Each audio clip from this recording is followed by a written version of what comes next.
দিদি আমি হারিয়ে গিয়েছি, আমার বাবার নাম্বার মনে আছে, তুমি কি একটু ফোন করবে? ঠিক আছে, তুমি নাম্বার বলো না। 1536733593।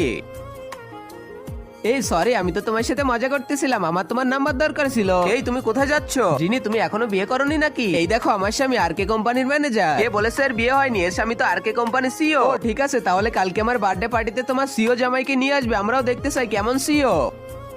হ্যাঁ হ্যাঁ যাও, কালকে আমরা অবশ্যই আসবো। আমি কি ভয় পাই নাকি? আরে এবার আমি কি করবো, আমার তো একটা স্বামীও নাই, এবার আমি কোথা থেকে নিয়ে আসবো? আইডিয়া। আপনি আমাকে এভাবে কেন দেখতেছেন? আপনার স্বামী আমি হতে পারবো না। এই পাগল, তোমাকে স্বামী হতে কে বলেছে? এই নাও 500 টাকা, কালকে আমার সাথে পার্টিতে তুমি আমার ছেলে হয়ে যাবে। আমি কি তোমার ছেলে? Sorry, পার্টিতে আসতে একটু দেরি হয়ে গেল, অনেক ট্রাফিক ছিল। তোমার স্বামী কোথায়? বাবা তো কাজে একটু বিজি আছে, তাই তো মাম্মির সাথে আমি এসেছি। এই দেখো, আমার স্বামীর কাছে 10 লাখ টাকার একটা ঘড়ি আছে। এটা তো নকল, এটাতে এক পিসি বানানো হয়েছে শুধুমাত্র আমার বাবার জন্য। যিনি, এই ছেলেকে তুমি কত টাকা দিয়েছো তোমার ছেলে হওয়ার জন্য? তোমাদের এত সাহস কিভাবে আমার ছেলে আর আমার ওয়াইফের সাথে এভাবে কথা বলা? তারপরে যা হলো, তার আগে মহান আল্লাহকে তুমি